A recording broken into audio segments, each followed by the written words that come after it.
Merhabalar. Daha önce Sika 130 gripi tam bir video hazırlamıştım. Ama bu videoyu çektiğimiz yerdeki, çevremizdeki bütün çalı çırpı, kütük vesaire çürük olduğu için deneyememiştim. Üzerinden uzun zaman geçti ama şimdi hazır fırsat bulmuşken bir en azından batonlama vesaire yapıp hani sağlamlığını vesaireyi göstereyim dedim. Bu şu an bayağı bileğli. Decathlon'un kendi önerdiğinden daha ince bileliyorum ben bunu. Oldukça keskin şu an. Şunu batonlayarak ortadan ayırmayı deneyeceğim. Batonlama bilmiyorum biliyor musunuz ama bıçağı böyle koyup daha ağır bir şeyin yardımıyla vurarak bu tip kütükleri yarmaya denir. Bu bir ceviz parçası, ceviz ağacından alınma bir parça. Ben bunu daha önce bir sebepten mahvettiğim bir palan var. Onun sapını çıkarıp yani söküp şey yapmak zorunda kaldım. Ona sap yapacağım eğer becerebilirsem. Onun için ayırdım bunu. İkiye bölmem lazım. Daha önce evde başka bir dal üzerinde benzer bir çalışma yaparken parmağın ucunu kırptım. Şartlar uygun olmadığı için. O yüzden şimdi daha geniş, daha elverişli bir ortamda deneyeceğim. Bu oldukça sağlam. Sesten de anlıyorsunuzdur zaten. Şöyle vurayım. Gördüğünüz gibi. Ben bunu fırınladım, kuruttum. Şu an bayağı sağlam. Bıçağı kıracak mı, kırmayacak mı, çentik olacak mı göreceğiz. Şöyle kurutma sırasında çatlaklar oluştu. Bu hep olur. Ağaçların kurutulup keresteye vesaireye dönüştürülmesi sırasında en çok su kaybı, nem kaybı buradan olduğu için buralarda böyle çatlaklar olur. Bunu engellemenin yolları var ama benim için o kadar ince, o kadar bir iş yapmama gerek yok. Şu çatlakların birinden girip devam etmeyi deneyeceğim. Şimdi batonlama işi böyle başka bir odunla yapılır. Sakın bıçağın sırtına metal bir şeyle vurmayın. Çekiç, keser gibi şeylerle vurmayın. Bıçağın anasını ağlatırsınız. Asla yapmamanız gereken bir şey. Şöyle vura vura bıçağı içine işletiyorsunuz.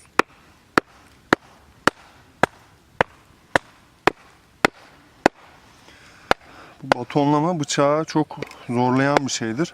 Demin biz öyle pala kırdık bir tane. Gördüğünüz gibi. Bu ağacın özü.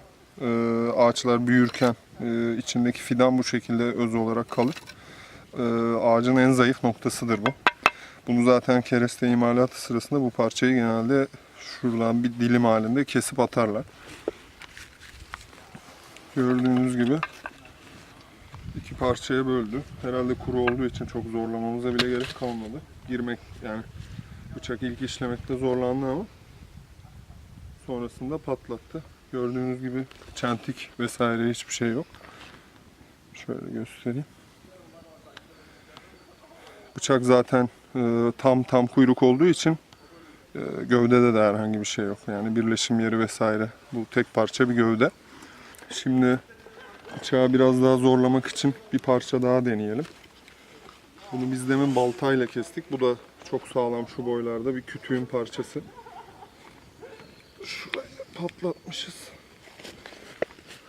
Burası şimdi zaten kolay ayrılacak.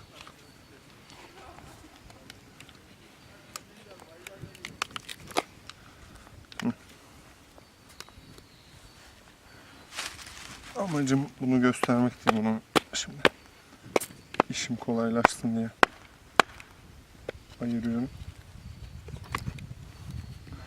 Sonra zaten yarılmış odunu bize yarıyormuş gibi yaptı demeyin. Bunun da gördüğünüz gibi sesi son derece yani sert bir odun.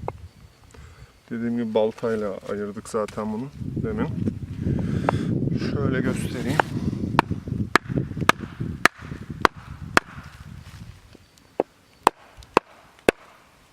Oh, elime vurdu. İşte eldiven giymenin faydaları.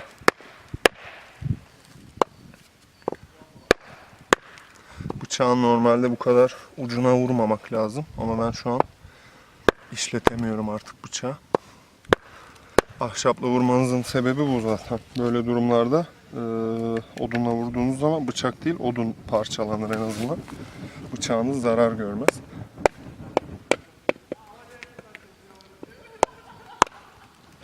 Şöyle biraz daha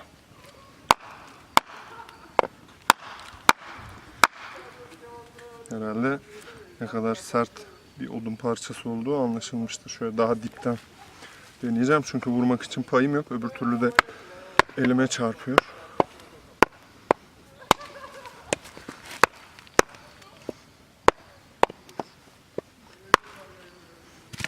Vallahi iyiymiş ha hakikaten. Şöyle ters çevirelim, bu tarafı zorluyor.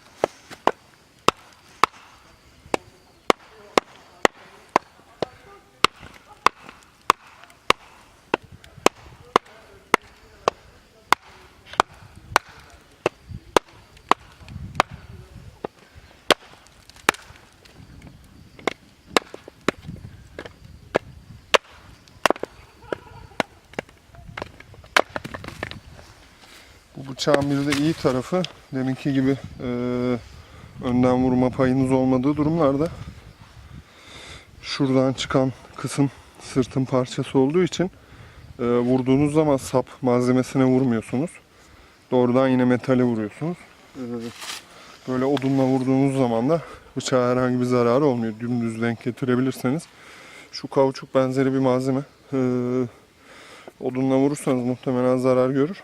Ama böyle sırta doğrudan vurabildiğiniz zaman çelik, odun. Dolayısıyla zarar görmüyor. Gördüğünüz gibi. Şimdi de demin gördüğünüz gibi bayağı zorlandı. Ama bıçakta herhangi bir hasar, şöyle göstereyim. Herhangi bir çentik vesaire hiçbir şey yok. Son olarak bu bıçakla ilgili bir şey daha göstermek istiyorum. Bu bıçaktan uzunca bahsettiğim videoda bahsetmiştim. Bu bıçağın ucu drop point denen bir tasarım. Drop point av bıçaklarında, kamp bıçaklarında çok tercih edilen bir tasarımdır. Çünkü ucu kırılmaya en az meyilli olan uç tasarımıdır.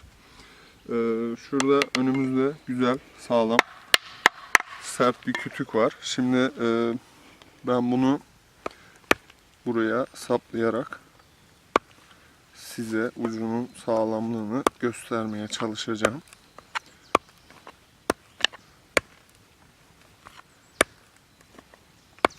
Bunu normalde bu bıçaklarla yapmamanız gereken bir şey. Yani bu kadar yoğun bir kütüğe bıçağı hem dikine güçlü şekilde vurup hem de böyle yanlamasına böyle zorlamak iyi bir şey değil. Gördüğünüz gibi çentik attırıyor kütükten.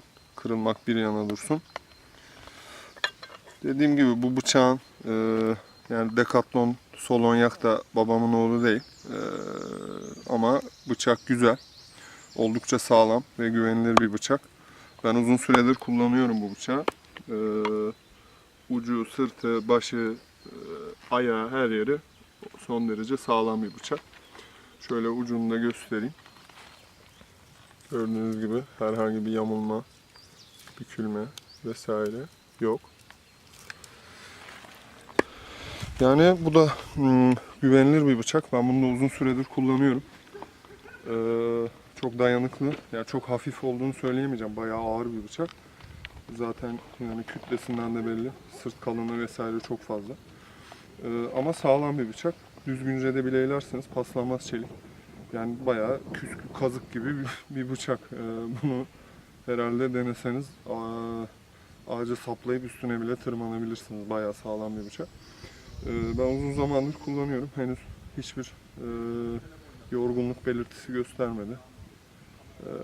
Çentik vesaire hiçbir şey olmadı. Son derece de memnunum.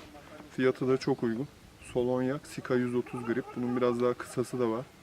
O da Sika 90 grip diye geçiyordu sanırım. Ben görmedim ama duyduğum kadarıyla çakı gibi olanları da varmış. Ben çakı şeklinde sevmem. Ben sabit namlulu bıçak severim. Kampta falan zaten öylesi makbul. O yüzden bunu kullanıyorum.